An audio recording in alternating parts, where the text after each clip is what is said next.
Welcome to Midnight Menu Plus One. I'm Ray Canada. And I'm Margot Moss. Midnight Menu Plus One is a food lifestyle show on the podcast network, itsneworleans.com. Tonight we're at the NOLA Brewing Tap Room in the Irish Channel.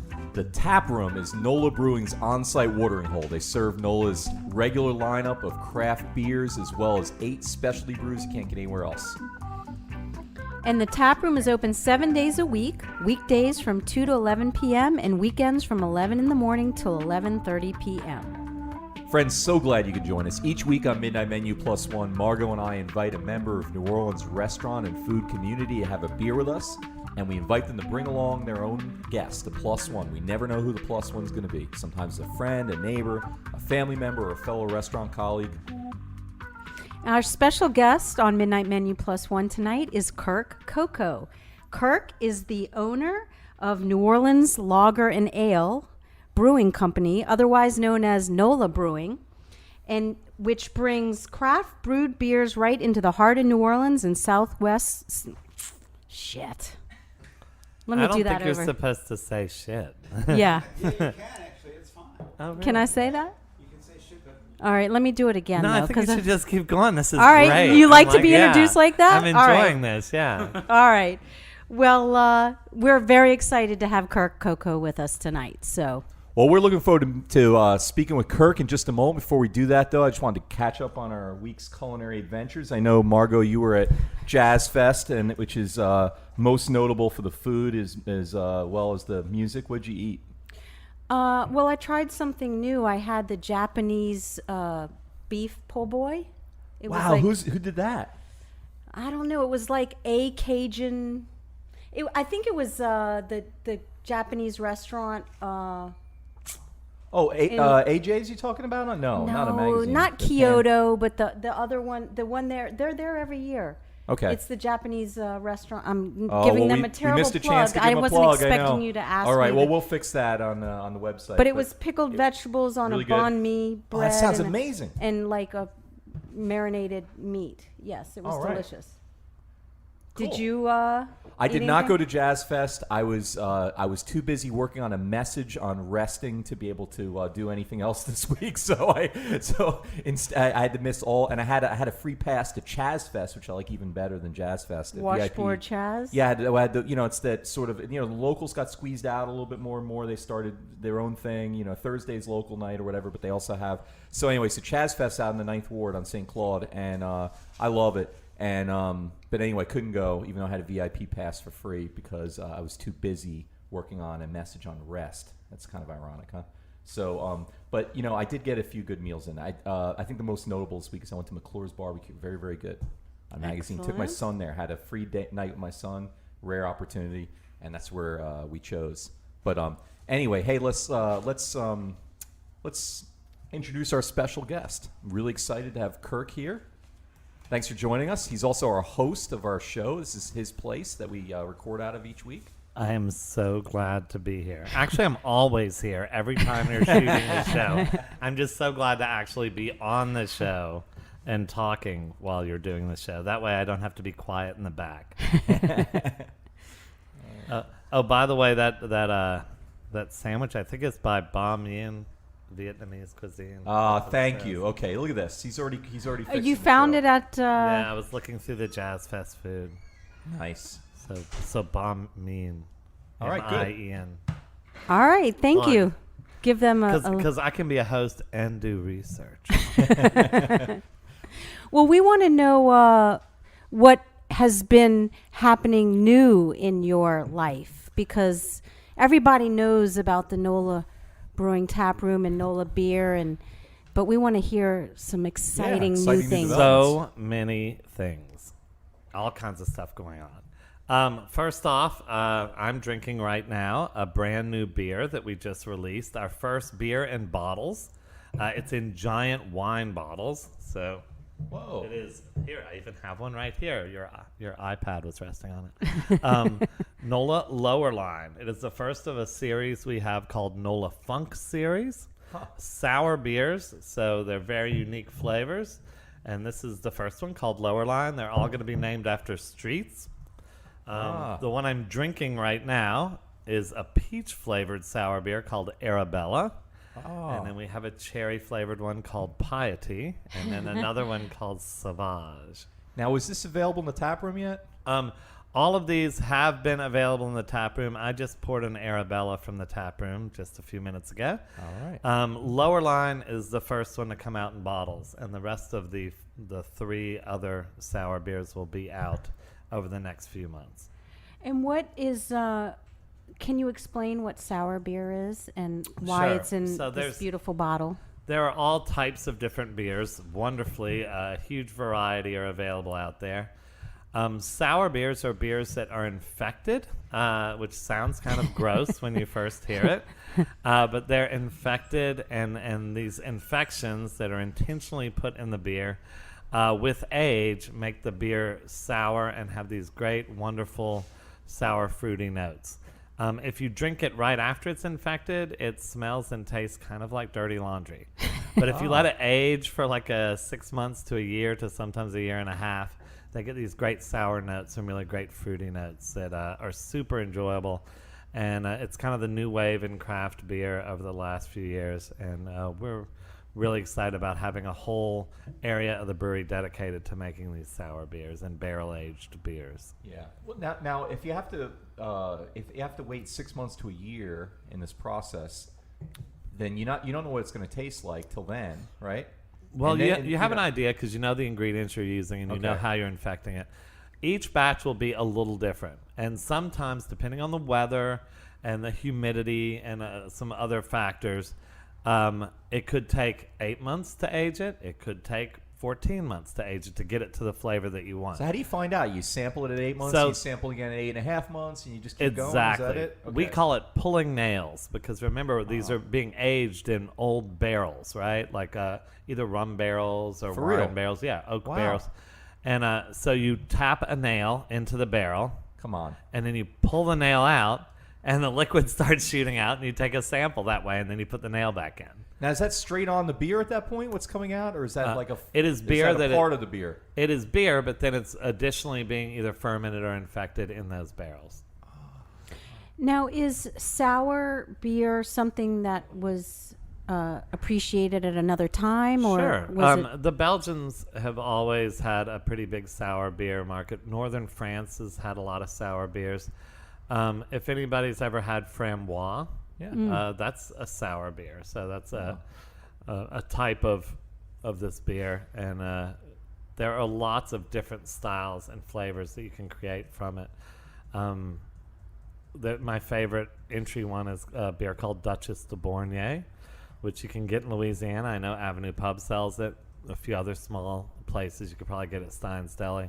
But Duchess de Bourgogne, a great introductory beer to learn about sours. And then the more you drink, the more sour you want it to get. It's just like hoppy beers. You might just like a Sierra Nevada Pale Ale to start with, but then all of a sudden you're looking for Imperial IPAs and hop monsters and hop slams and all this stuff. So it grows. Your palate grows. And I wanted to ask you too, the label is really cool. It's like this creature woman with an alligator. Do you orchestrate the images, or is that an artist? Do people submit? This is a local artist named Monica Kelly, and she's done amazing work. I know she's done a little work for OZ. She made some things for them. And she's done the whole label for this series is done by her. So each one has a different little character on the front. The lower line has what we're calling alligator lady, but each one has a different specific character to kind of reflect the flavor and the style of the beer. So and the street name, you know. So now, how do you pick the street names? Just what?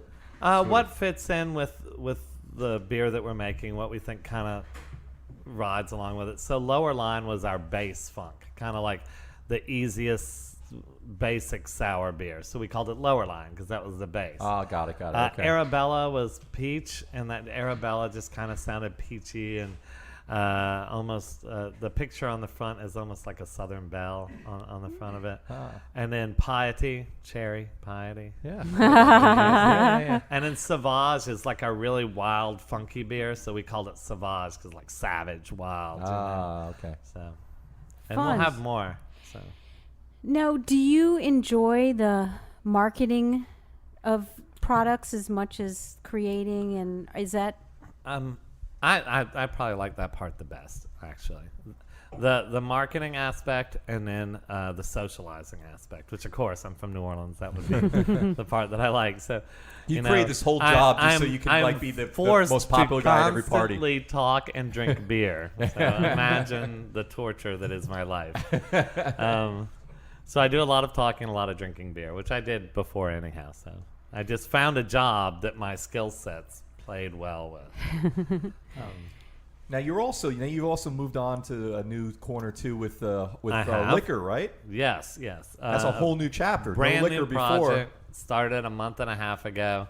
Also called NOLA Distilling Company, and the NOLA stands for something different on this one because it couldn't stand for lager and ales, right? So this is New Orleans Libations and Alcohol Distilling Company. And we're going to be distilling. We'll start with vodka, gin, and a white whiskey, but the goal is to eventually get into dark aged whiskeys, rye, bourbons, etc.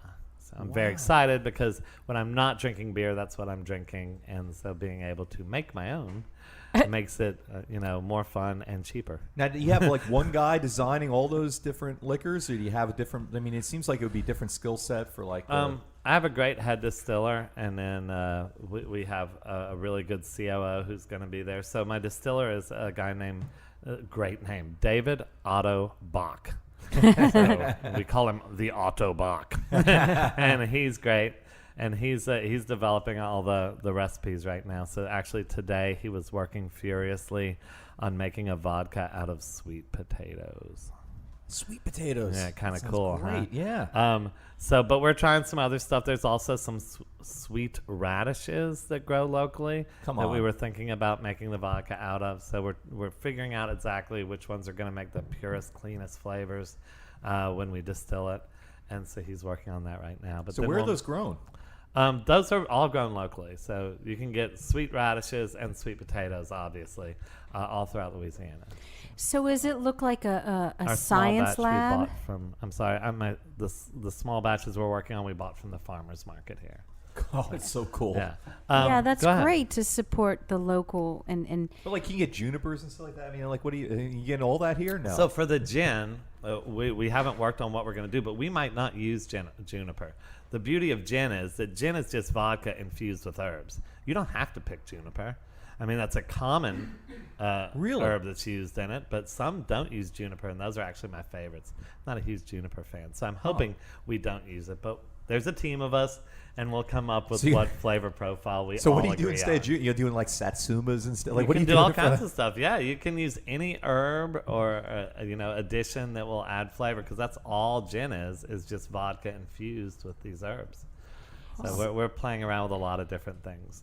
so do y'all taste it, or do you have like a group? Like could Ray and I come in and be Yeah, please. guinea Well, pigs of you can always We're, come in and we're always drink. eager to serve. But very honestly, like to make decisions on what we're going to No. make, I think it'll be us. Yes, For the beer, it's the same thing. We don't always hit right, but if we don't, at least it's a beer we all like, so we're proud of it, whether it sells or not. I don't really, I mean, you make it, and if it sells, obviously you make more of it. But if it doesn't sell, that doesn't bother me because we made a beer that we like. So, Huh. Yeah, well, I know. I mean, there's a lot of beers that people can only get in the tap room. They'll probably never get canned because I mean, I've heard, for example, that like other local companies that do the strawberry beer uses syrup, and you guys use like fresh strawberries, so you really Right. can't. That doesn't have a long shelf life in a can, so you can only have it fresh, right? most people either love fruit beers or hate them. I actually do like them a lot, but I like them to be fresh fruit, and make a fresh puree and you add it to the beer, and it is absolutely delicious. But as with any fruit, it will go bad in just a couple of weeks, just Right. like fruit juices. So to can it or package it, it doesn't work unless you're going to use either pasteurization or some sort of syrup, and we don't want to do either. All right. Well, it looks like it's time for your plus one, and we've already been sampling his food, so we know who this is.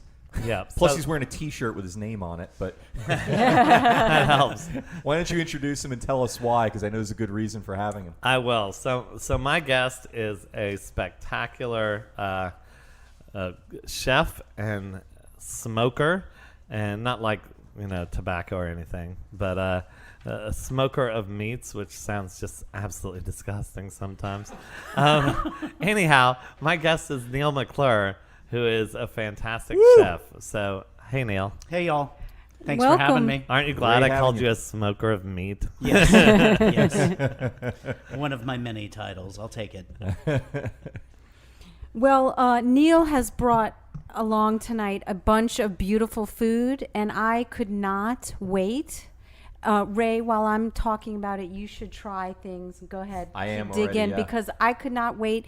Everything looks so great. He's brought some red beans and rice.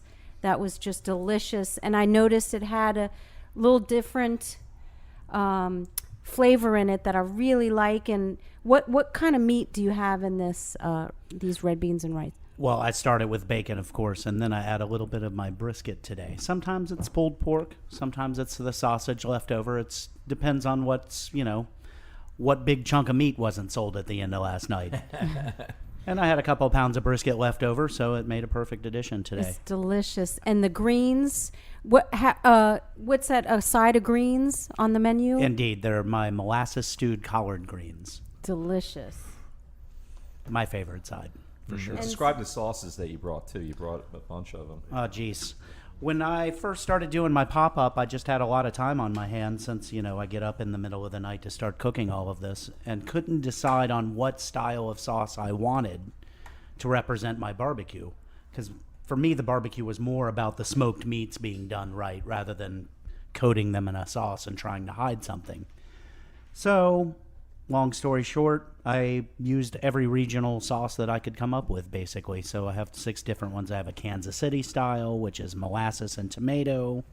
I have a North Carolina style, which is made with apple cider vinegar and apple juice and other flavors.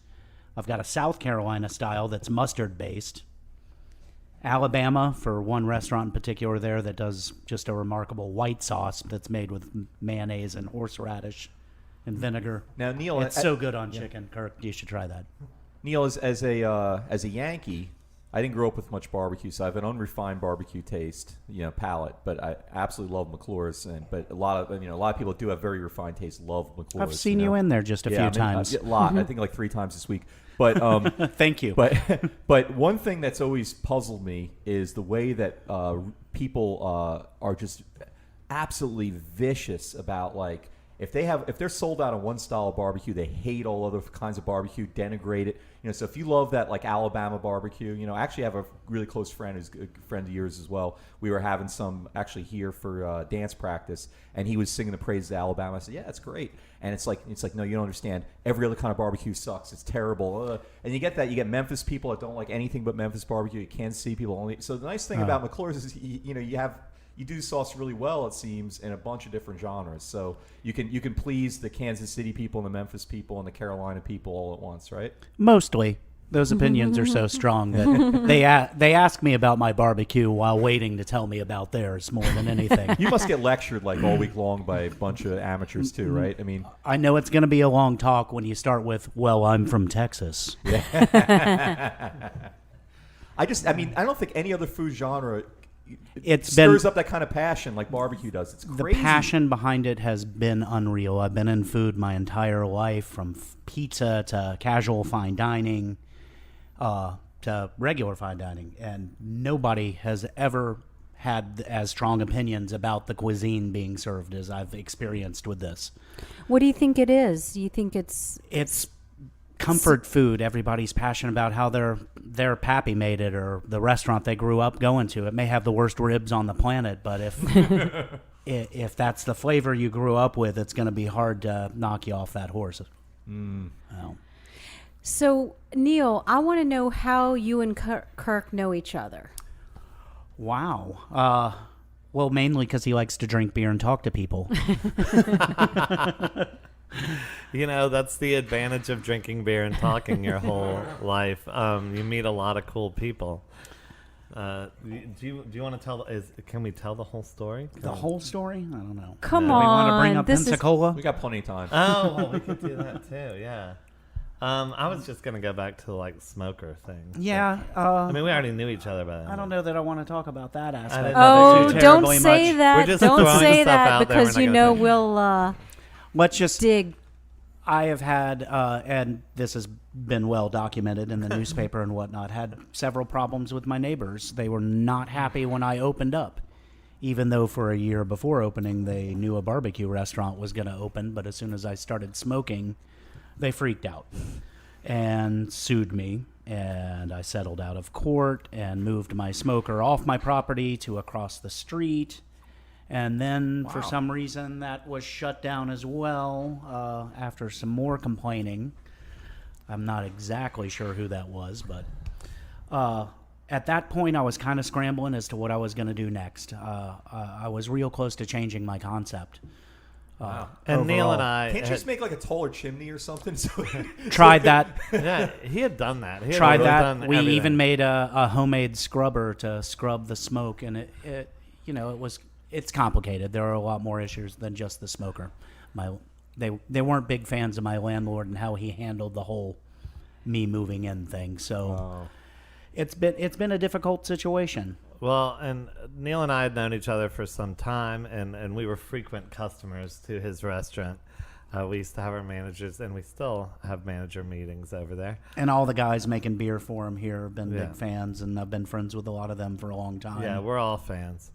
And for me, the idea of being mad that you have a smoker in your neighborhood Bizarre. is like crazy, because I live above a really loud bar in the French Quarter, Yeah. which is like crazy loud, and the smells that come from it are really horrible. So the concept of having something quiet that smells like grilled meat, I was like, man, put it next to my house. I'll be happy. I know. So like bottle that stuff. Like make potpourri out of that. So or I whatever. couldn't put it well, next to I'd my smell that house. stuff all day long. It's the best Yeah. smell in the world. I'd make $1 million selling that on the NASCAR circuit. let me tell you, if there was a perfume that smelled like his barbecue, yeah, girls would want it because guys would be all over. Ooh, it. I don't know. Ask my wife about that. Since everything in my house now smells like the smoke embedded in my hair and my skin, my wife might disagree with that. So anyway, it was right before Mardi Gras, and his all of a sudden he was forced to like eliminate his smoker, like right as the busiest season rolled along. And we knew him, and we loved his food, and said, hey, we've got this big industrial property, and we have extra space. You want to smoke over here? And he was able to do it, and brought his stuff over here. And then when he did that, we were just contemplating this build out on a new tap room, and we were like, hey, Neil, would you be interested? We thought we'd have to hire like some like kind of just guy to grill hot wings or something. We had no idea for food at all. We just knew we wanted food. And we're like, Neil, would you want to come run the food over here? And he was like, so it would be like my restaurant, right? And we said, yeah, you'll lease the space and do the food, and we'll just sell beer out of the bar. And he thought it was a great idea. Oh, I think it's a great and idea. I do Barbecue too. and beer, please. So there were only 2 requirements. One, that he had to keep his smoker here because we kind of fell in love with having it here. And occasionally there's extra meat that we get to eat for lunch, which is really awesome. Because we make our lunches here every day, the whole team. So it's kind of fun. And then the other requirement was that he would make poutine, which is this thing I got hooked on when I went up to Canada, to Toronto last summer. Gravy And- fries. And he has Gravy agreed to, fries. but with Cheese curds. So it's like the cheese curd makes the poutine. It's very important. And he's already working on some amazing poutine recipes. Cool. They've been pretty good. Now, So now, are you moving here, or are you just a second I'm- location? A second location. Okay, We're okay. going to smoke the meats here You'll and smoke the meats here, and then bring them over Supply to the other both place. places It's there. best of both worlds, so you can keep it going. Oh, that's eventually it was going to be a food truck or something, because running the smoker all the time, as we do 7 days a week, sometimes it's not completely full, and it'd be nice to have more capacity used. great. So does it ever go off the smoker? Is it on all night? and all that? It gets 6 or 7 hours of rest a day, Okay. sometimes. Because we talked to one barbecue guy who sleeps in his kitchen because he's got to feed it every 45 minutes. So, That's what I do. wow. I've been sleeping in my van next to the pit here.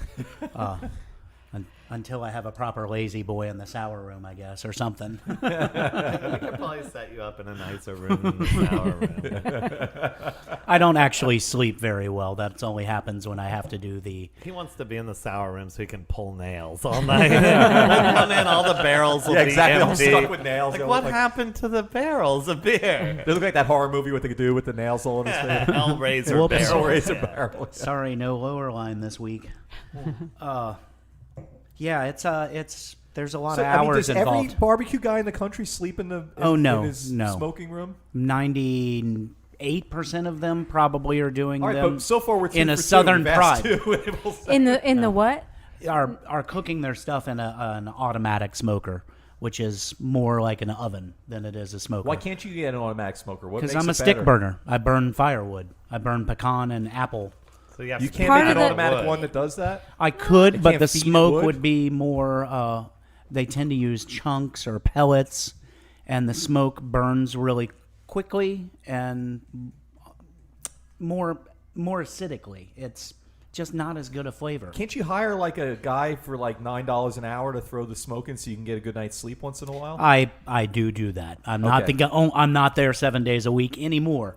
That first year, yes, it was a little intense, but I'm realizing how old I'm getting. I mean, that's something you could train somebody for. Maybe they can't make the meat or whatever, but they can put wood in a stove, right? I mean, it's gotta be Absolutely. smoky. I mean, I think I could do that. I've got a good team behind me, and they're helping me keep this operation up 7 days. Well, we did recently close Tuesdays. In fact, I got a son who just turned 16 today, and he doesn't have a job this summer. If you need somebody to go there, and we're trying to keep him employed and busy all summer, and tired would be great too. He could come. You know, Can't get in Up trouble. all night and sleeping during the party. day because You're not going to party while you're doing this. He's not going to party in your place, right? Well, I guess he could. oh geez. Oh. Yeah. When I It had is keys the to a brewery. restaurant when I was 16, Throwing watch that out. out there. I'm pretty sure we can't have your 16-year-old working here on the brewery grounds. Oh, it's New Orleans. Oh, well, yeah. There are a it's- lot of state It is the APC Landry rules era, that I we know, would yeah. never violate, Troy Abear. it's. We love you, Troy. I wish it was as easy as just throwing a little bit of firewood on every now and then, but the fire is tricky, and in our climate and with the style that I do, it does require constant maintenance. I like to try and get some naps sometimes during the evenings, but when you're having high humidity, a big rainstorm, or it's 25 degrees outside like it is every now and then in the winter here, it's just constant monitoring. It sounds like a thing like when you're brewing the beer, making the sour beer and stuff. The elements and things factor into the product, so you have to be vigilant about what you're doing, and it's not just a like. I mean, we had a throwing baker some- once. We had It's a not- bacon couple on the it's show not that once, easy. and they Yeah. argued about one thought humidity did one thing, and the other thought humidity did the opposite. And they're in the same business, and they're both bakers in the same bakery. So obviously, funny. it's not a science, right? There's a lot of art to it.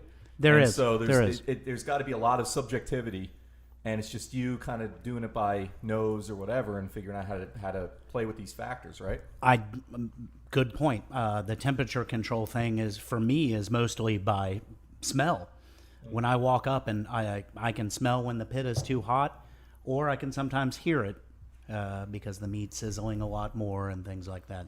Wow. When it's lower, I know it immediately as well. It's got a whole different smell. And I think that's something that's inherent in these more small craft products that are developed locally is that Yes. And that's the point. The hand care that's put into it, you really do. Like, I mean, for our brew house, I mean, we sample, it's not alcohol, it's just sugar during the brew process. But you can tell where the beer is going to be by sampling just this sugar water, basically, that's being produced. And you can kind of adjust and make tweaks to it. But also, when it comes to that, there are going to be days where his brisket's going to taste different because it was 25 degrees and 0% humidity than a 104 degree, 100% humidity day. And you just got to rely on the fact that taking into account all those conditions, he's going to make a great product every time anyhow. And it's the same thing with beer. You know, our packaged beers were really good at getting kind of standardized, and they have more temperature control. But for these aged beers or barrel aged beers or our sours, because of the process that's used, it's going to be different each time. And so you just got to rely that our team is sampling these things and making sure that they taste great before they go out. And we sometimes don't release beer. Now, we'll either dump it if it's really not tasting right, or if it's, pretty good but not great, well, then the guys get to bring home a few bottles of beer, right? But we don't release anything unless we think it's perfect going out. So I've had it's to very do the important. same thing with briskets. Yeah. They come out, they're overcooked. I'm not going to sell it. It's just Which means lunch for the brewery. it means the red beans are even better tomorrow. Yes. Well, Margot, I think we have to pause for just a moment to thank our sponsors of tonight's show. Thank you tonight to NOLA Brewing Tap Room, the watering hole of NOLA Brewing Company on Chapatoula Street. Do we really need to do a sponsorship? Yay. The whole show is one. What are we doing here? Yay. Okay, well, we get another one. On Chapatoula Street in Irish Channel, where you can get all of NOLA Brewing's beers plus another 8 specialty beers you can't get anywhere else. And let me tell you about our friends at Petite Pet Care. While you're at work or on vacation or out drinking a nice beer and having some barbecue, you don't have to board your pet. He can stay in the comfort of his own home. For loving care when you're not there, Petite Pet Care. Find them at petitepetcare.com. All right. I also wanted to go back a little bit and know what y'all were doing before you got into this. Now, Kirk, I read a little bit, and it was kind of surprising. Yes. I have a checkered your past. Yes, what was your No, actually, you have a remarkably uncheckered past. Yes. That's the part that's surprising. You have a checkered present. Oh, yeah. So what were you doing a few years before you started Well, NOLA I was Brewing? born a poor black man. In rural Mississippi. No, I started. I went to college and law school and got out and practiced law for a very short amount of time, and realized that that was not for me. If you kind of have met me a few times, y'all know my personality. Shocking, Can you imagine yes. me in a courtroom? It's like, Well, we can. I would be in jail, just on daily occasions. Contempt of court would be my name. So I had always wanted to be in the military and decided that I would try to see if I could get in the military. I was 28, out of law school. Lawyers have a tendency to eat a lot and drink even more, which might have helped the career now. As they say, a lawyer passed the bar once. I weighed 240 pounds, and I walked into a Navy recruiting station with a leather-bound resume and an Armani suit and said, I want to be the skipper of a destroyer. And the recruiter went, yeah, this never happens. And said, are you sure you're in the right place?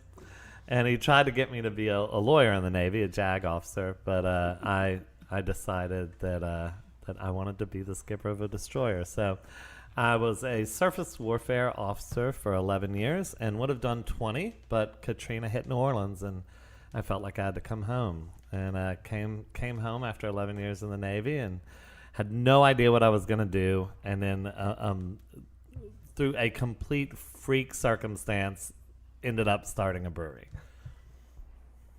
I'm sorry, I'm in shock. I'm Me kind too. of Insane. What does that mean, a surface warfare? So we are the officers who run ships that are on the water. So you either have pilots, right, which fly planes, Right. which I certainly wasn't going to do. Submarines are underwater. Submarine officers, subsurface officers. I would, as a surface warfare officer or a traditional sailor, we kind of look at those submariners as crazy people, because who would get on a ship that intentionally sinks? That doesn't make any sense. So we just stay on the water. We fire a lot of missiles and guns, and carry safe goods to people. So what rank did you end up at? I got out as an 04, which is a lieutenant commander, and the Navy was paying for 04s to get out right after Katrina. So I told my commanding officer I was getting out, And then he came back to me and said, well, if you're getting out anyhow, they have this program where the Navy will pay you to get you out. So I went, I'll take that. and got paid money to come move back here to New Orleans. Post-Katrina, the wild west of New Orleans, which was quite an adventure. You were probably in more danger here than you were on a boat in the U.S. Navy. Yeah, There's a good chance. So you never saw any like action, right? Did you see combat ever? I did. What? Nothing like. I mean, I wasn't like on the ground carrying a rifle or anything. So not like any of my Marine Corps friends. But we were in a couple of shoot situations, and we Tell us about during that. the Second Gulf War. Let me make sure I'm not doing anything that I'm going to get arrested for. No, please do. We were We need in some we were in the publicity Gulf for the during the show. Second Gulf War, and I was on a ship that fired missiles into the war, and I'll just leave it at that. Were you But, in the Persian Gulf, or you like? I was in the Arabian Gulf most of my career, so I spent a lot of time there. One of my jobs was I was a tactical action officer. So I ran boardings that went onto ships to search them for contraband or weapons or anything like that. And then I was a combat officer on a guided missile cruiser. So I was responsible for, weapon systems and tracking incoming air contacts and surface contacts. So That's got to be so stressful. I mean, it was a boat that got sunk that really started the first Gulf War in a way, right? It was when Hussein was still our ally. They sent that plane. What was the name of that? You know what I'm talking about? They basically sunk a U.S. Naval ship, our ally, and then he got away with it. And then he said he was dead, and then we turned up a few years later. He's a big hero in Iraq. And that's what turned sides and all that stuff. It started out in the Persian Gulf, in other words, with a Navy ship, is what I'm saying. And that's where you were. not totally, but Kinda. yes, there was a Navy ship that was hit, but it was actually a boat that hit it. It was attacked by a small boat. I thought it was a plane that hit it. No? The coal. No. I'm not talking about the coal. Before the coal. Long before the coal. You're talking Like first 1988. Desert War. 1988, 3 years before the first Desert War. When Iran and Iraq were still hot with each other, where they hadn't stopped fighting yet. Oh, dang it. I wish I could remember this. I knew this a few weeks ago. Never mind. Anyway, we'll put this on the webpage too. Okay. No, there was a plane that actually, and they warned it. They said, turn back. What are you doing? And he let off a missile, and it killed like 80 sailors. Okay. Let's. I'm sure our listeners are riveted by this story. That's an amazing I'm story. sure they are too. Okay, but anyway, so you were in, and you can't get out in the Persian Gulf either. You got the little Strait of Hormuz, and it's The like Strait really, of Hormuz is an issue right now. If you've watched the news lately, President Obama and Iran are in a little bit of a argument over the Straits of Hormuz. Iran has always claimed that they own that strait and that they can control who goes in and out of it. We have always claimed that it's international waters because it's the only method of ingress and egress from the like Arabian Bahrain Gulf. and Qatar, and all So, this and stuff. I think you called it Persian Gulf earlier, Yeah. just kind of an aside. Right, they're Persia. The United States Navy and government calls it the Arabian Gulf. Persia being Iran, Right, and if you right. call it the Persian Gulf, then it justifies Iran saying that it's their Gulf. Well, our listeners know I've always been pro-Iranian all along. Yeah. Grant's not sure if he should laugh or not. So just send all your hate mail. Straight I'm to actually Ray. pro-Iranian and Iraqi people who are both amazing Yeah, people. sure. If you get over to Arabia, either Persia or Iraq or Saudi Arabia, anywhere in the Middle East, the people are amazing people. It's sometimes, and I'm sure people say that about all governments, but governments do not always reflect what the people feel. And the people over there are very kind, gentle, and loving people when you meet them and get to know them. So I've had great relationships with people over there, and I think they're amazing. Government's not always so great. So you need a Persian sour. That's your next sour. Oh, yeah, there you go. I'm sure, let's drive another wedge into that already difficult part of the world. So anyway, I got back to New Orleans and Come on, take sides. and decided that I needed to start a business, but I didn't know what I was going to do. So I had a business plan to start, and this sounds so silly now, but a preserve company, which I thought, because Crystal Hot Sauce and Preserves had left, and so I thought it would be a good idea to do preserves. That's pretty easy. You can do it. I've seen my grandparents do it. But in fact, that business plan ended up turning into a brewery plan when I was drinking Dixie one night. It was actually at a little bar called the Mayfair. Yeah, Miss love the Gertie. Mayfair right near the Have you ever met Miss Gertie? Yeah. She's great. Miss Gertie Oh, owns love it. Yep. She's awesome. Just great old lady who owns a bar. When I first met her, I was in the Navy. And I walked in, and she goes, "Oh, sailor boy, how you doing?" I said, "I'm doing great. How are you?" She goes, "My name's Gertie, and my husband used to be in the Navy." And I said, "Oh, that's great." And she goes, "Well, my husband only gave me 2 things in life." And I said, "Miss Gertie, what are those 2 things?" And she said, "Well, one was this bar." And I That's said, a good one. "Oh, that's a really good bar." And she goes, "The other was the clap." I'm pretty sure it was a joke. I'm pretty sure. But I love that story. Anyhow, so there you go. If the other word couldn't be censored, I'm sure we're in trouble now. So I was there, and I was drinking a Dixie Beer, which is the local beer. Yeah. Since I was a little kid, it's what we drank, crawfish boils, anything. And I read on the label, brewed and bottled in Wisconsin. Yeah. And it just really got me mad. It was just right after Katrina. And the idea that the one brewery that we had wasn't brewing beer here anymore really bothered me. And so the idea in my head was somebody needs to start a brewery. But it wasn't I should start a brewery because I knew nothing about beer.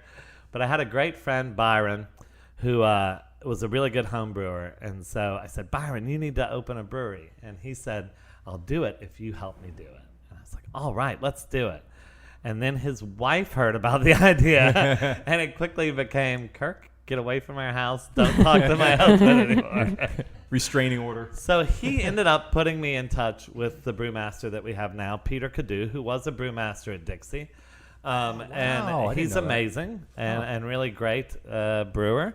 And the 2 of us started it, and it's grown to 23 people. And as soon as the new tap room opens, probably closer to 30. So. And way, way more ambitious in terms of variety and depth and all that than Dixie ever was. Dixie was a great institution, of course, forever. But, I mean, you're Dixie at the doing way end- more creative things than Dixie was ever doing. It was a different time, Yeah. first off. But Dixie at the end was trying. And, Black and Voodoo was certainly one of those beers that they spun off.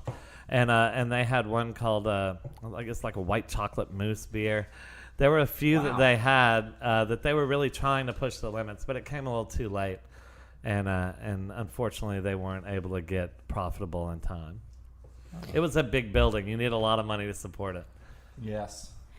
I want to get to Neil's. I want to hear a little bit about your background, but first we go to this part of the show called Off the Menu, where we ask y'all a question that you would not be asked in any reputable job interview or anything slightly professional or well Which we've appointed. obviously exceeded tonight already. Yes. We've done enough professionalism tonight.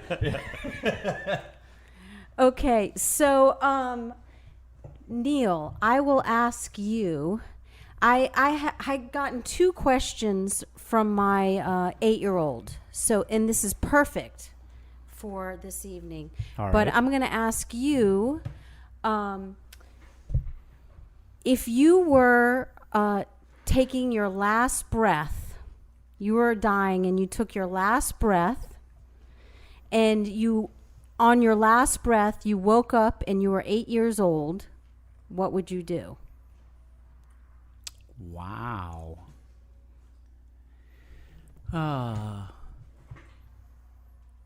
That's not a question I was expecting. Sorry, you can blame the 8-year-old in my house. I don't. Oh, wow. Give me just a moment to think about that. Okay. Ooh, can I go? Yes.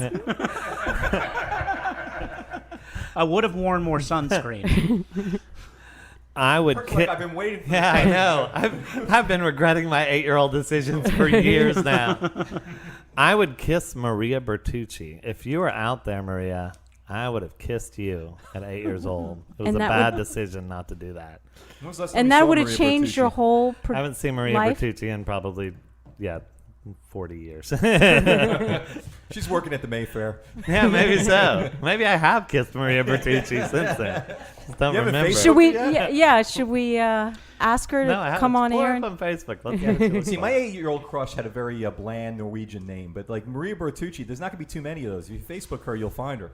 Probably so. Maybe we'll just leave it at the dream. Well, I don't think he meant what would I do at 8 years old. What I took it as is he meant What would I you set up for- What would you do differently? I mean, he is 8, and And I'm I not think I've very got an articulate. answer. Okay, I don't think I'd change much. I really, kind of like where I'm at right from now. 8 years old to now, you would not. I mean, there are circumstances that I would have liked to have turned out different along the way, but No it's all choices gotten, you would make different. No, because I like where I'm at now. I've got a great wife. I've got 2 great boys. I'm doing what I love, which is cooking barbecue and serving good food to people, and I'm pretty happy. Beautiful. I wouldn't want to change too much. I don't need a lot of wealth or anything else. I'm a simple man. He found her. So I am now looking at a picture of Maria Bertucci. Holy mackerel. It appears that she's been married. Her daughter looks beautiful, but I'm trying to find a Okay. picture. All right, curse out. No, I'm just saying because that's She's the 8. picture. That's the no, she's not. She's like, look at her. She's like 20. She's like 16. Is that what yeah. she looked like? That's high school graduation. She's an adult. Anyhow, it looks like her, what I would have pictured her to grow up to. So I am sure that she is beautiful too, except that she has her daughter on her profile picture, so I can't tell.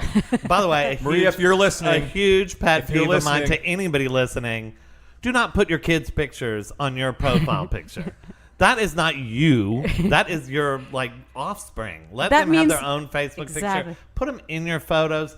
But when I go to people friend me and they'll be like, whatever, Joe Smith, and there's a picture of an 8-year-old girl. Well, I am not gonna accept that friendship because I don't believe that's Joe Smith.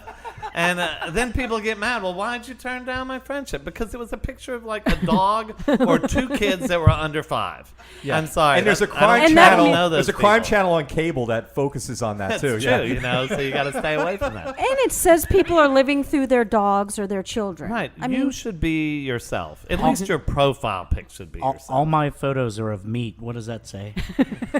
you're living through your meat. Your meat represents you. I think that's But he actually that's acceptable. I'm a gonna let that literally just lie there. photorealistic him made out of meat, out of smoked meat. Really? It's amazing. Can you tell us him? Oh, it looks just like him. I mean, You keep living in the smoke room. You're gonna look like it too. You're gonna look like some blackened brisket. When they have my autopsy, whenever I do die, I will have a very nice smoke ring on these arms. Okay, Neil, I want to hear about what you were doing before you started McClure's. I have been doing restaurants since my mother opened a place in Pensacola when I was 13, 12, somewhere in there. What kind of place? It was called Beignets Cafe. It was Cajun, Creole, and French. We had a nice brunch and we had really nice dinner. And That's kind of interesting because Margot's part owner of a place called Cafe Beignet, and yours is Beignet's Kitchen. That's interesting. All right, is that true? Not really interesting, but go ahead. I found it interesting. we had always had a love affair with New Orleans. Lived over here a little bit when I was a very young child before moving back to Florida. And Mom was obsessed with the food over here more than anything, that and antiques. And she's always been a wonderful cook, and that led to her doing the restaurant, which did well for a couple years. They weren't really restaurant people, so they didn't know how to make it last for the long haul, but it was fun while it lasted, and it gave me a taste of being in the industry, and I've kind of done it my entire life since then, all through high school, all through college. You know, So did you go to culinary school too, or you just I did go not. straight into restaurants? straight into restaurants, cooked a little bit, waited tables, delivered pizzas. What are some of the places you worked at in New Orleans? Figaro's for a very Oh, yeah. long time The when place it on first Maple opened. Street? Yep, Yeah, great. when it first opened, and we would have an hour and a half long wait list of people wanting breadsticks. I'll never understand that. Then I actually moved away for a little while after that. After 5 years of doing that through college and whatnot, went up to Oregon and did more food up there in Portland, and came back right after 9/11 because we wanted to be home and near our families. I worked for about a year at Commander's, like everybody in this industry does at some point. And I actually did it intentionally. I was like, I haven't done the Brennan's thing. I need to. And I learned a lot and left there and went and worked for my friends Lee and E-Man at Dante's Kitchen for a decade. Love that place, yep. Had Iman on the show. Wonderful. Loved it. Still love it. I miss the food over there nightly, although I'm sure my heart is probably doing a little better not eating foie gras as often as I did there, duck liver mousse. So what did you do at Dante's Kitchen? Cooked just a little bit, but was a general manager there for a long time. Excellent. And was that your last job before you started your own business? Indeed. The business started well before I actually left Dante's. Around the time Katrina hit, we were evacuated and we were in Pensacola, and I ended up joining my uncle, who was a Pensacola police officer, to come to Mississippi and Gulfport and feed all of the law enforcement responding to the storm for a month. Wow. And he has a giant barbecue rig, and that's what we did. We barbecued for a month on the beach. I think we served more ladybugs than anything during that whole span. They were really flying. It was weird. Fell in love with watching the fire. The peace of it, the zen of it, it just really struck me. I had done it a little bit as a kid. We did whole pig roasts growing up. Had always kind of been obsessed with barbecue ribs and whatnot. Came back from Katrina. We got power back at the restaurant in November and immediately opened, and that's all I did for 7 days a week for a year and a half before I looked up and was like, oh, geez, what's going on? The city, everybody's back. Eventually, looked at Chef and said, hey, I want to try doing barbecue for a living. Had been practicing it in the backyard for a while. Oh, because I discovered Pete's brisket out at the joint. I had never been a brisket fan. I don't think I had ever had very good brisket. And his stuff is phenomenal, and I loved it and got really, really obsessed. Was going out there 2 or 3 times a week and eating my weight in barbecue. The wife was getting a little worried, and then I bought my own pit and started trying to tackle the brisket thing. Had already kind of learned how to make the other things throughout the years, ribs, chicken, pulled pork. And once I felt like I was honing in on the brisket, I approached my chef, E-Man, about doing a pop-up one night a week when we were closed on Tuesdays. And he was like, sure. And it was right around the time he started doing noodle and pie as a pop-up over at Coulee. Yeah. And 80 people showed up on my first night and paid me money to eat my barbecue and still told me it was really good. And I was like, okay, maybe I should do this. And kept plugging. Eventually took over his lunch period, which was closed during the day, and it was pretty successful, and that led me to where I'm at now, brick and mortar space. And how'd you find that space? It through a friend of a friend said, hey, the vet kind of wants to move into his other building, go talk to him. He was like, he made it sound very easy, and it, essentially it was kind of easy to get it switched from a vet office to a restaurant, although that reputation has never really left me. Hey, are you cooking them dogs? We are not Korean barbecue. There's nothing wrong with it, but that's not what we do. Now, Kirk, when is McClure's going to be opening here? We're planning a grand opening for the tap room on the 12th. So what? That's the new tap June room. June 12th. So next. Seriously? Yeah, seriously. So wow, that's soon. We're having an informal actual dinner lab this Friday, and the mayor's speaking there. So wait, the mayor's gonna be here? Yeah, at the new tap room next door. So you'll move the tap room next door, and then McClure's will take over your old tap room space. No, McClure's will take over the food in the new tap room. There's a kitchen being built out in So there what's too. gonna happen to the old tap room space? That'll just be for private events. If you'd like to rent a space to have your party or fun function or whatever you want, a space with TVs and beer in, then it's yours. And we'll do catering. Neil will be doing catering as well for events there. I do want to say something, though. If you look across the table at us, we are not like two 18-year-old entrepreneurs, you know. No. A lot of gray over here. I hear a lot of people who are like, even in their 30s, and they're like, oh, well, you know, I always wanted to be an entrepreneur, but I'm getting too old. You're not too old. You can be a 60 or a 70-year-old entrepreneur. I mean, I'm 47. Neil's, 26? You know, Please. well out of college. Neil might be a little older than 26. But we, you know, nothing. All your life experience leads you to becoming a skilled person in life, and everything that you do gives you a little bit more education. So you don't have to have like this entrepreneur line from the time you're 18 to start a business. You could have worked for a corporation, been a stay-at-home mother, which is probably the hardest job available anyhow.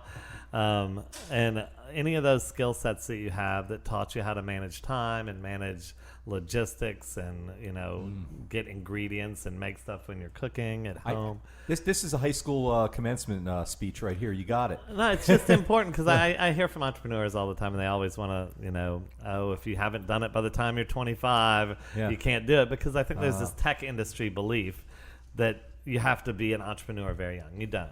So. Okay, so any listeners right now that are thinking of entrepreneurship, come to the tap room, have a few beers, and then magically your idea will come to you. It happened to me. It happened to him over beers. So come here, and if not, just ask Kirk for some ideas. Unfortunately, we are out of time completely. I think we're way over. So we're going to have to wrap up, Margot. I hate this. I would love to talk about this all night. But, well, there's lots of stuff you get to cut out because we were horrible. Oh, no. We don't have the budget for editing and all that. It's all in here, and we're happy about it. Yeah, in fact, I think we have solved the Gulf crisis, actually. This may be, I feel like we did, too. Yeah, I think I do. Persian sour. Yeah, exactly. Persian sour will do it. Okay. Well, our special guest tonight on Midnight Menu Plus One was the great Kirk Coco, and his plus one was Neil McClure. You can find out more about both of our guests and much more by following the links on our website, itsneworleans.com. And thanks to Petite Pet Care, Hangover Destroyer, and the NOLA Brewing Tap Room for the awesome beer this evening and environment. Yep, the NOLA Brewing Tap Room, once again, is open 7 days a week. Every day you can come here anytime, or you can join us back here next week for another Midnight Menu Plus One. Thanks, Kirk, and thank you, Neil. And Thank you. Thank you. All right, thank you. Good night. Good night.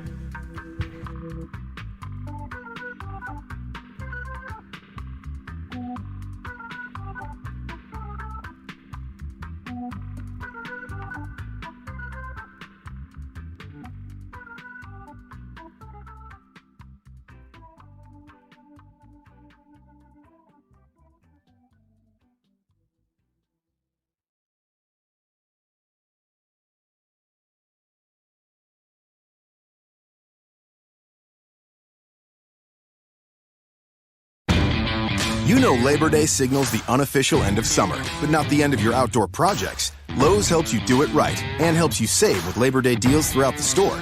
Shop now and get 2 bags of Stay Green potting mix for $12. And keep your lawn looking neat and trim with a Craftsman 2-cycle 17-inch gas string trimmer, now $20 off at just $119. Whatever's still on your to-do list this Labor Day, do it right for less. Start with Lowe's. Offers valid through 8/28. Soil offer excludes Alaska and Hawaii, U.S. only.